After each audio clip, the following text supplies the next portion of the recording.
well, it's pretty wild. Well, I think it's exciting. It's a fascinating game, the way they score the points and everything. And when they get in fights, I go ape. Yeah, from that point on, it was a lot of disappointment, because what happened was I had optioned the script to their company. They then took it to Warner Brothers. Warner Brothers instantly bought it because they knew it's very exploitational. I mean, Raquel Welch in the roller derby, it's sex, it's action, it's blood and guts, it's, you know, great high concept. I challenge you to a match race right here next Saturday night. Baby, you got it. This is the match race of the century. Here they go. Casey Carr, probably the most important moment in her entire skating career tonight, goes against the big gal, and the loser leaves town forever. Look out now.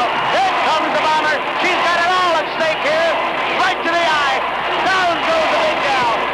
The studio, however, felt that it was too risky. They had Raquel Welch, they had the roller derby. To do a real heavy downbeat drama, what if she couldn't pull it off? Then you'd alienate her core audience, which was an action audience, and you wouldn't get the highbrow audience. So why risk it? They thought better to go with a straight-out kind of action movie, so you definitely get her audience, and maybe, you know, crossover besides. That was out of my control at that point. That was far beyond my control. I had no say in the matter. And so they, you know, they thought, you know, in terms of rewriting it, and this was before the Writers Guild ruling that said the original writer of an original screenplay has to stay aboard for at least one rewrite. This was the days where they could, you know, just boot the writer off. So I got the heave-ho, and they brought in, you know, another writer. And then Warner's finally dropped the project, and then United Artists picked it up, and they brought in somebody else to rewrite it. Then they dropped the project. Anyway, it ended up at MGM. You know, it's typical of a lot of movies. You know, they go from one studio to the next. And by the time it ended up at MGM, it had changed quite a bit from the original script. I mean, the core of it was mine. But I got paid, and I own a piece of the movie, and the movie went into profits very quickly, because when it came out, it was one of the first, if not the first, movie to go out on a mass release. They opened it in 1,000 theaters in the summer of 1972. Probably the biggest, the widest opening of any movie to date.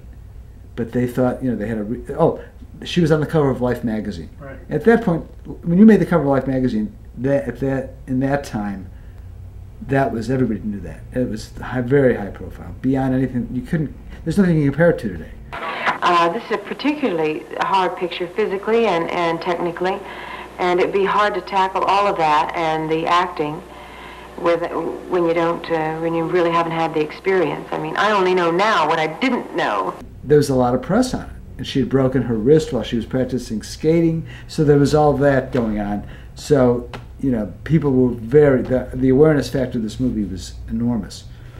So they opened it in this mass, in 1,000 theaters in 1972 in the summer, August. It was a huge opening, so that's what happened. And the film did extremely well, and it went quickly into profits, and I've made a lot of money from my participation in the film. They had this film booked to open, I believe it was August 2nd, in like 1,000 theaters.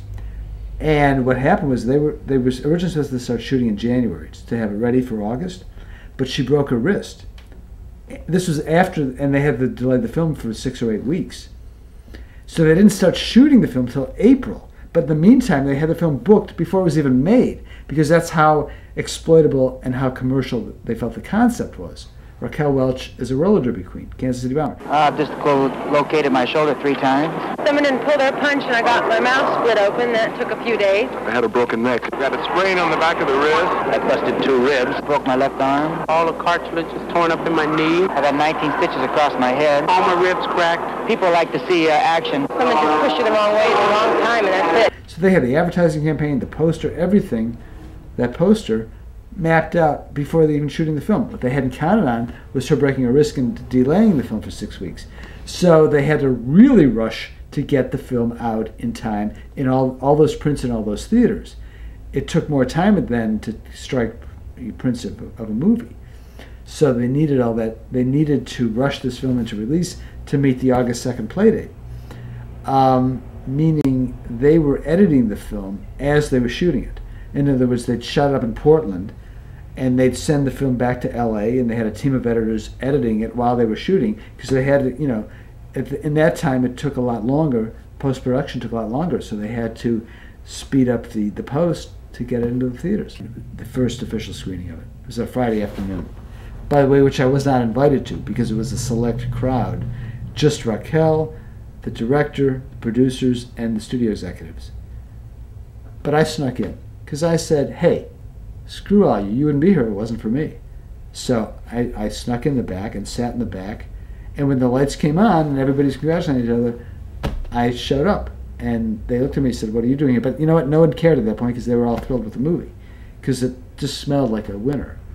And here it was, you know, the kid, because I was a kid at the time, responsible for it. So they, at that point, once again, I was like the golden boy.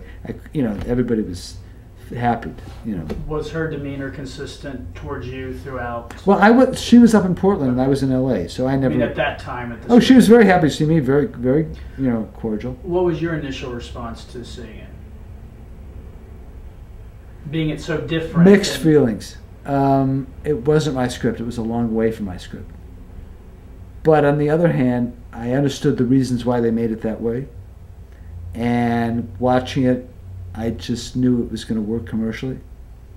So I was torn about it, you know. I was sorry that it wasn't my script, but then I thought, well, if it was my script, it may not have been a hit movie.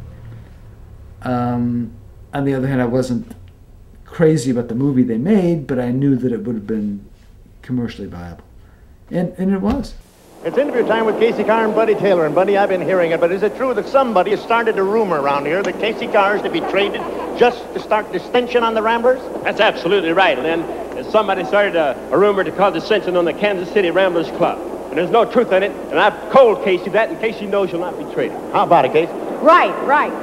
Forget Barry Carr, send her over the rail. Here comes Cartwright. Give me a Cartwright. Give me a Cartwright. Hey, Casey. Now, I told you not to call your mother Casey. Hey, Mom. When you fall down on the track or bump yourself or something, does it hurt? Yeah, sometimes. But you don't care. Well, it's part of the game. See, stupid, I told you she didn't care.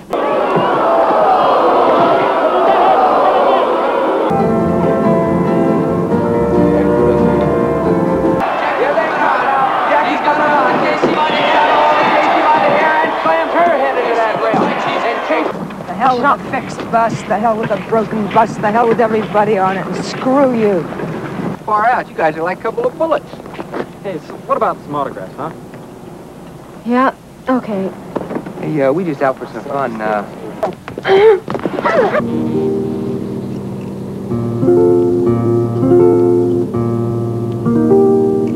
Well, why don't you come back here? Come on back.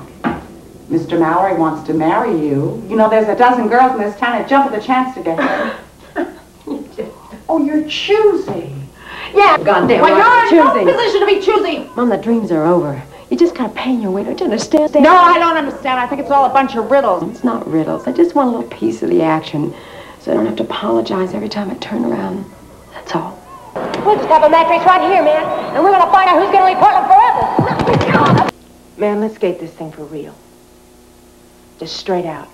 You and me. See now, trying to get up. Thing going on. She wants to win this one. Whoa, look at that to the eye.